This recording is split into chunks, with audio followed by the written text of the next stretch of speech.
All right, let's take a look at the screen here, and we're going to walk through and show you some ancient pictures of Ishtar and Tammuz. Now, this is Isis and Osiris, which is Ishtar and Tammuz, a 3,500-year-old idol.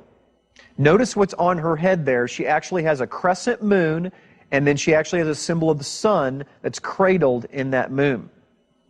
This is a pagan carving of the solar deity Baal Hadad, depicted as a disc and a crescent. And if you'll notice right there, right in the middle of your screen, there is a moon, a crescent, and then the sun is right in between it. That is the symbol of the sun god of Ishtar and Tammuz and Baal. And here's what you see. The Catholic Eucharist is placed in this object. They place the Eucharist dead center in that object. Now, I actually found this online, and I'm going to read it to you. This is what it said. It said, Eucharistic adoration is held on the first Friday of each month for the purpose of honoring and praying to the Blessed Sacrament.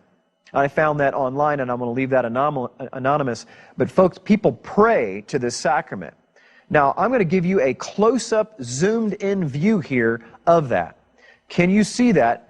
Very closely at the bottom, inside the circle, is a crescent moon, and they put the Eucharist, the wafer, the little piece of bread, right on top of it, and it is the exact symbol that was found between Tammuz and Semiramis. Matter of fact, here's another one that is a lot more clear. The crescent moon cradle within the sun-shaped monstrance of the Roman Catholic Church. And every Catholic church in the world has this symbol, and they don't even know, or maybe they do, where it comes from.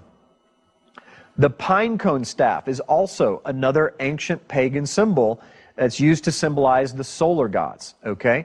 And I'll explain the three parts of that in just a moment, but a pine cone was a symbol of fertility from the fir tree that was green all year round. The pine cone right here is being held by a Mexican god, symbolizing rebirth and the sun. You'll notice on the left side of your screen you have the fir tree, or the pine tree, or what we would call the Christmas tree today, and the pine cones on the right. The largest pine cone sculpture on earth is in the Court of the Pine in the Vatican itself. The pine cone right here is upon the Pope's staff. I'll give you a close-up of it right there. Why did they choose the pine cone? Where did it come from? It comes from this ancient pagan sun god worship, is where they get that symbol.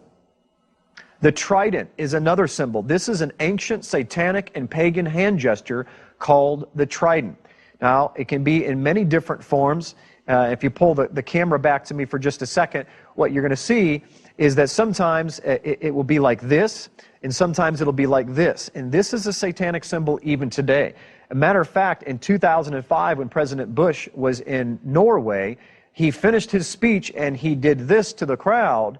And whether he knew it or not, everyone in Norway knew that this was a satanic symbol, and they couldn't believe it. And the papers picked up on it, the news media picked up on it, that this symbol is the trident, and it has to do with allegiance to Satan.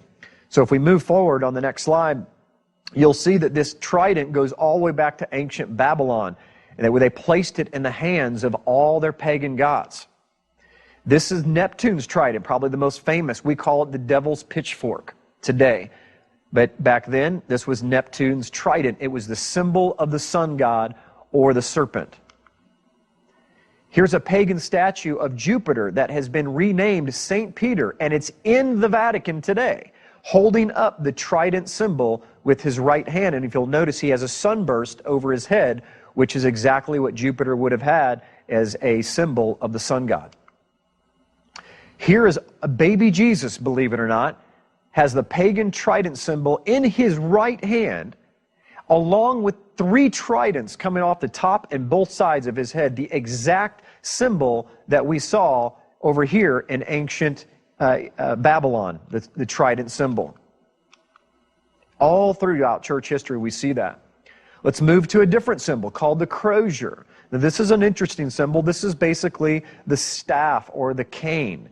What they actually would have been the serpent. Okay, it's representative of the serpent. The Greek goddess Athena here is depicted holding the serpent crozier in her right hand, which is a symbol of power. Here, a Mesopotamian king with his crooked a divining staff, his divining staff that represented the serpent crozier. Okay, they used this as a mystical stick to conjure up the dead, and it represented the serpent. Here we have the winged serpent guarding King Tut's throne. And the winged serpent is always attached to the crozier or the crooked staff. Here you have the Mayan serpent sun god, Quetzalcoatl, depicted coming from the mouth of a winged dragon or a winged serpent. And the reason why I'm going through this, folks, is I was showing you that all over the world, you have the symbols of the enemy everywhere, that his fingerprints are all over every religion, every culture, and every town. Literally, in the world, he has his stamp, and we don't even know it. Here we have the winged serpent carrying departed souls to heaven. King Tut holds the crooked auger in his hand, which is the serpent crozier in his hand. Here is a winged serpent door handle on St. Mary's Cathedral in San Francisco, California. Look at this, folks. This is the winged dragon on the papal crest in the Vatican Museum. Why is a winged dragon on a religious crest? I have no idea, but the enemy knows, because he's the same serpent in the garden, shows up at the end of time and all through time. This is a Roman Catholic serpent crozier of the bishops as well as the high church officials. And you'll notice you'll see a winged dragon that is actually right inside the crozier. Here's another one, a little better view of it. Here's one of the saints holding a serpent crozier. Another picture of a Roman Catholic priest holding the crozier, the crooked staff. And here's my favorite.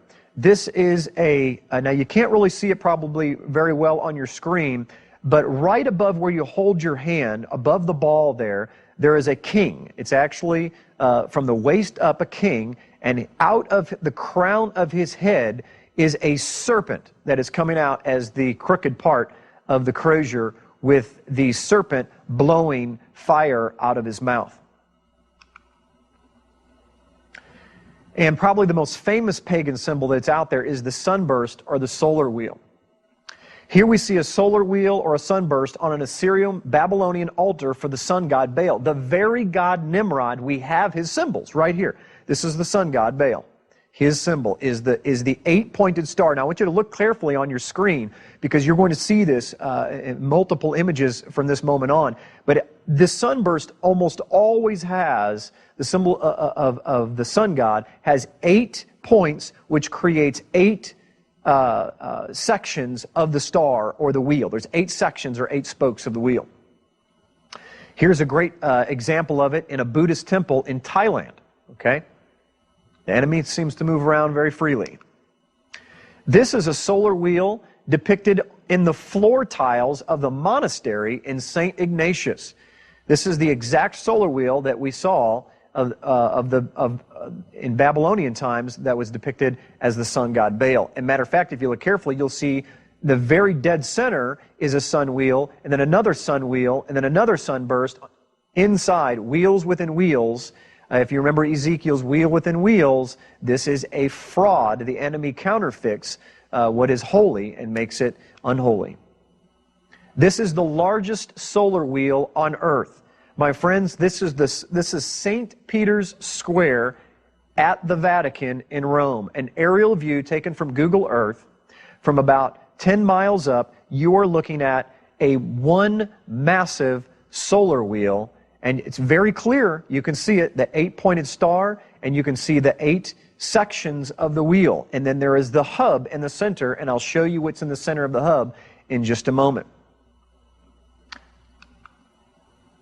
A Roman Catholic church in Scandinavia displays the face of the Babylonian sun god right on their pulpit.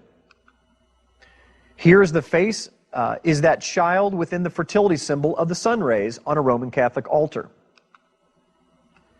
This Hindu deity in Paris has a large halo sun disk behind the head. These halo sun disks are none other than a depiction of the sun god and the sunburst in another form. Here's a sun disk behind the head of this Roman Catholic statue in Westminster Cathedral in London. Here's Mr. Krishna with the sun disk behind his head. And various saints, and Mary, Jesus, all having the sun disk behind their head. Where did they get that idea? They didn't just make up that idea. That comes directly from ancient paganism. And where do we find the sunburst, the symbol of Baal today?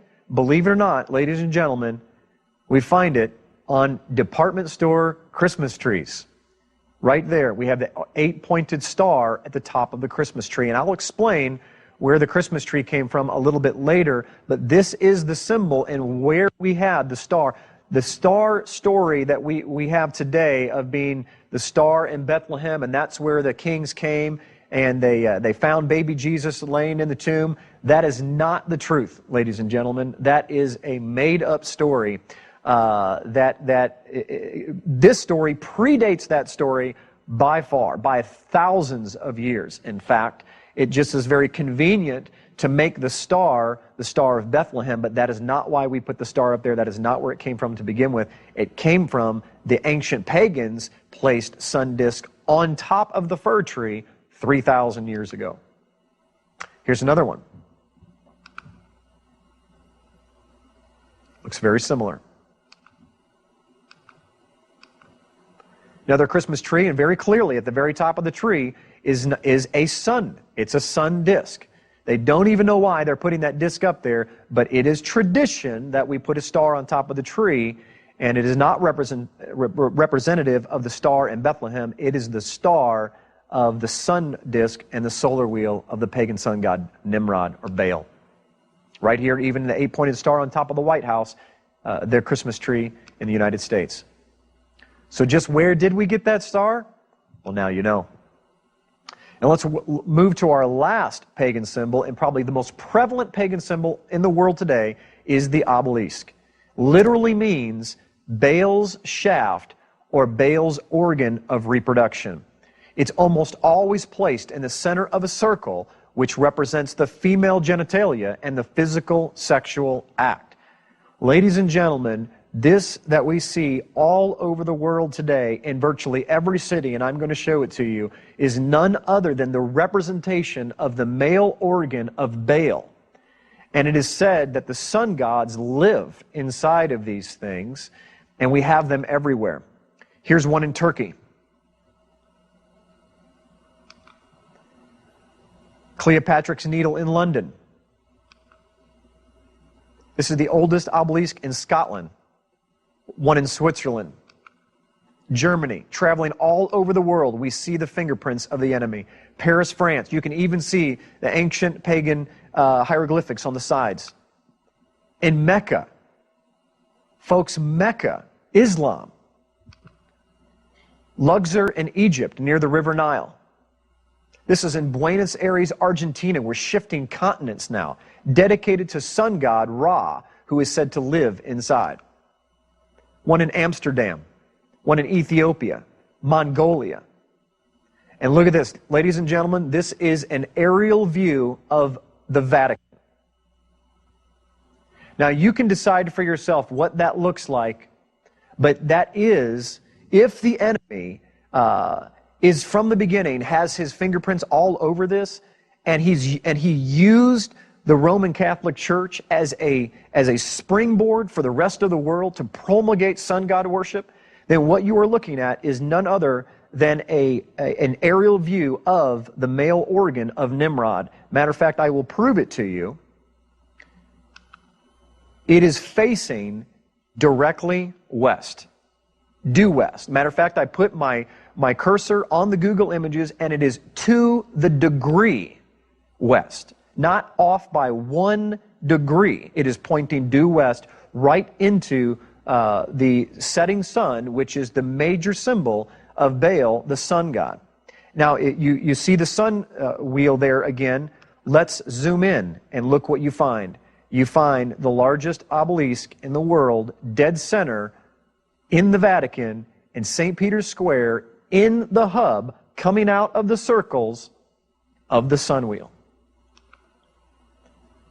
Even in the Washington Monument, ladies and gentlemen, it is not Washington Monument. Where do you think they got that symbol from? It is the same obelisk that is 5,000 years old, coming straight from Baal. Ladies and gentlemen, look at this. We see it in our churches. Where did we get the idea to put obelisks on our churches? All across America. From sea to shining sea, and all over the world, you see the obelisk attached to the very temples that we call the Church of God. You can make your own conclusions and your own ideas, but I believe it comes straight from, clearly historically comes straight from Nimrod and his pagan cultic symbols.